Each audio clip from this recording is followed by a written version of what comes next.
Hello everyone, I'm Aslihan, Bulut, and I'm the Law Librarian of Congress.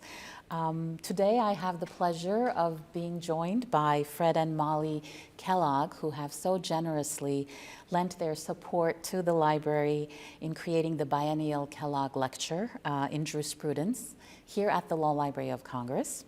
Fred and Molly, thank you so much for joining me today. And we'll just start with perhaps a brief background, your professional backgrounds, and what sparked your interest in and your passion for jurisprudence. Well, I guess the first issue is, what is jurisprudence? To me, it's the philosophy behind law, but it extends beyond the abstractions of philosophy into various areas of law, constitutional law and public law, private law, trial law, criminal law. And so it's a mixture of abstraction and practicality. And I think that I've always been interested in the abstract part since I got interested in American history, and when I went to law school, I had some very good teachers that introduced that topic.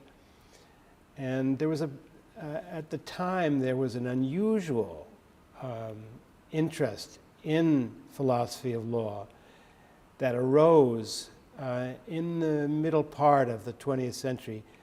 And it was a question that had gone back many, many generations, even back to Greek philosophers.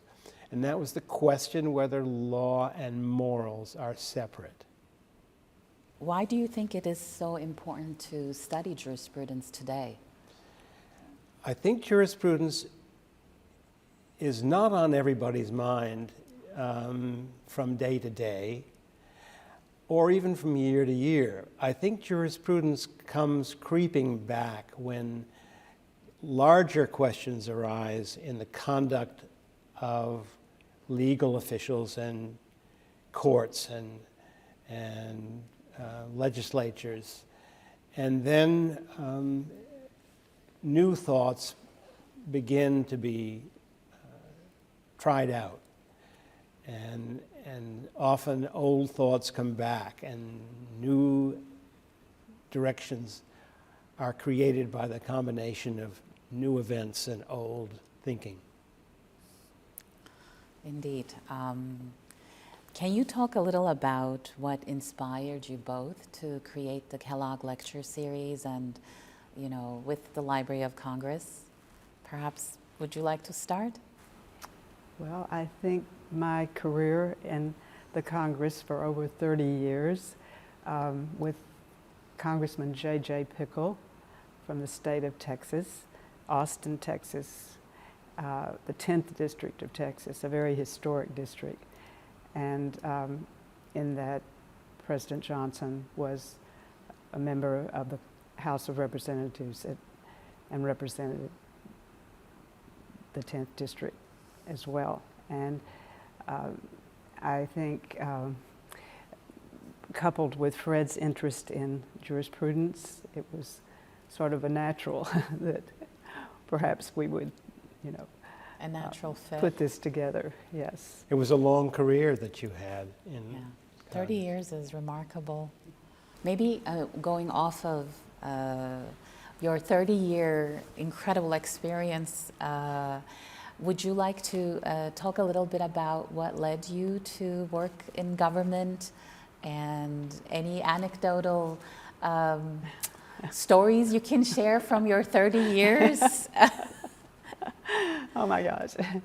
Well, I, by chance, was coming to Washington in 1965 and on my way to Germany to seek my fortune there in Munich. So I'm not sure what I was going to do, but my mother was not very happy about my going.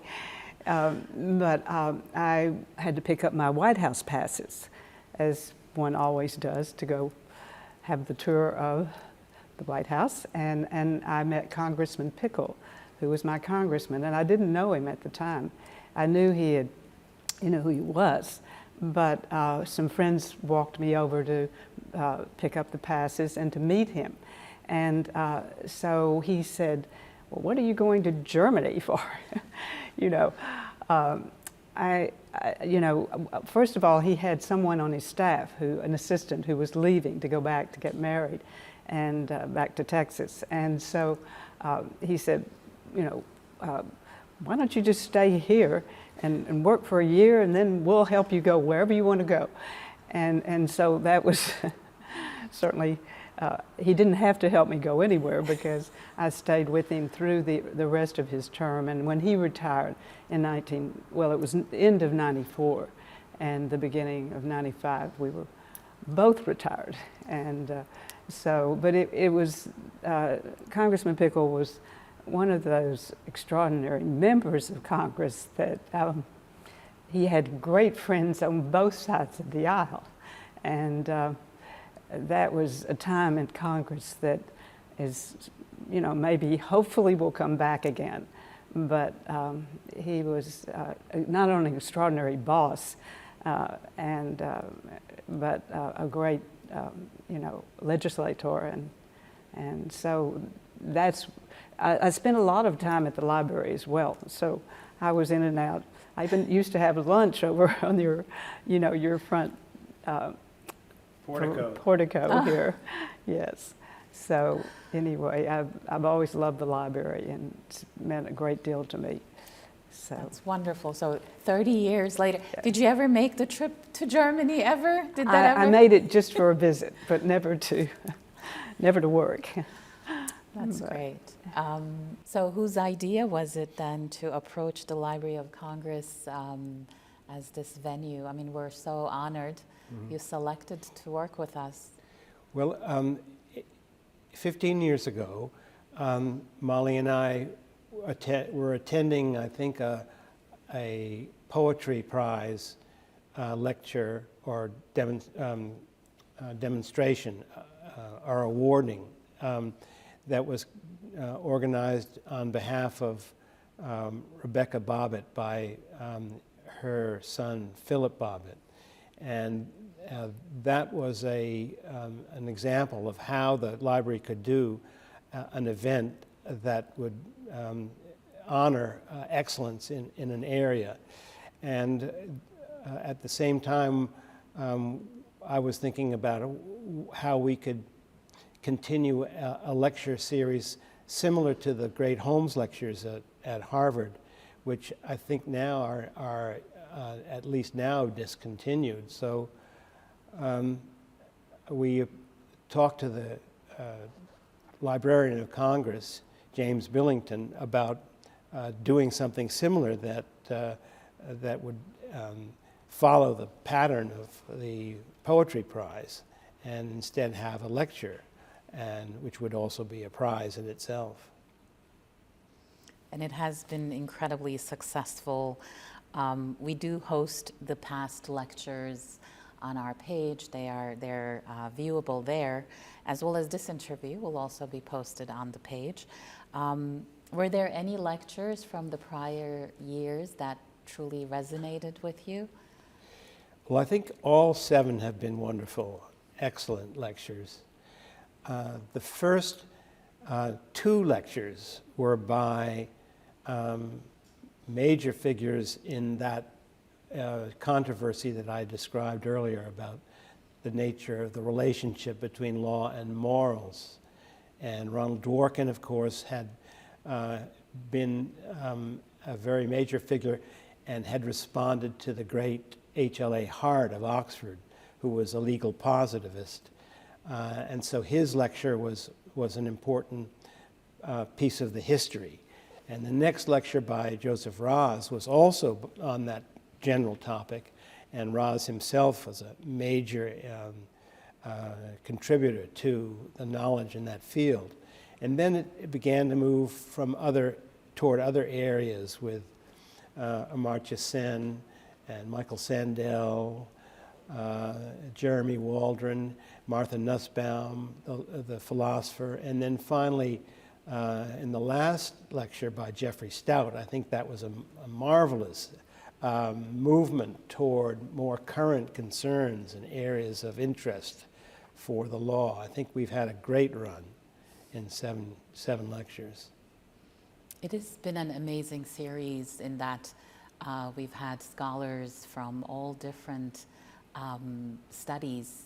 Law is not, it is a lecture on jurisprudence, but the array and breadth and variety of scholars who have been awarded the prize and have delivered these lectures, indeed, it's a wonderful perspective. It adds a wonderful perspective to jurisprudence and this cross-section of, as you said in your intro, law and philosophy and morals. And do you anticipate going forward perhaps other areas of scholarship?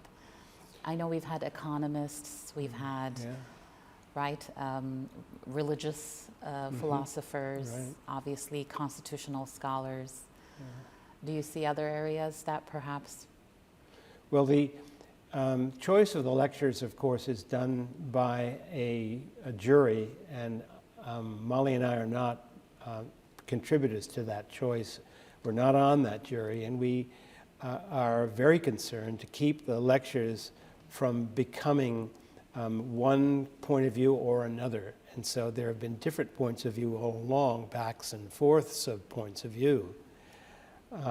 And I think we're open to suggestions from outside our jury, and I should say we invite suggestions from the public as to who might be a good contributor to this pattern of this movement of practical ideas with abstract, grand ideas.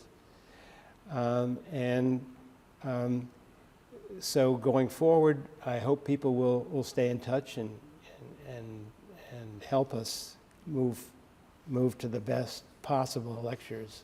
No, I agree. I raise that because there's been so much discussion and focus on right now. We're at a revolutionary, perhaps, state with law and technology and impact of AI and ethics, and perhaps we'll have scholars who can speak to that in future lectures, because it has been revolutionary what technology has brought to legal thinking and writing. So, Fred, I know you mentioned earlier about your interest in legal philosophy and what drew you to jurisprudence. Do you want to expand a little on your academic background and also maybe why I came to Washington too? Following on Molly's description of her, how she got here, and why she stayed. Obviously, she was mighty impressive in a very short period of time to get hired by the congressman in a short conversation. Because it was a time it was an exciting time, as Congressman Pickle said to Molly, and it was a time of change, a time of challenge, and my own arrival came as a result of that. A similar fact. I had worked out of law school for the Attorney General of Massachusetts at the time, Elliot Richardson, and he became the Attorney General of the United States at just about the time that I was looking for another move, and I came down to work for him as an advisor in his office just before the Watergate crisis, when all of us, of course, had to leave. He resigned, and his staff resigned along with him. So that was my introduction to Washington, and I stayed. But going back to my earlier interest, I think that the time that I had at law school, I became very interested in the foundations issue.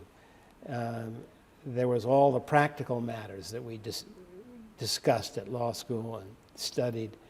But what were the foundations? And it always occurred to me that there have to be good foundations for the practical matters and for the difficult conflicts to be resolved.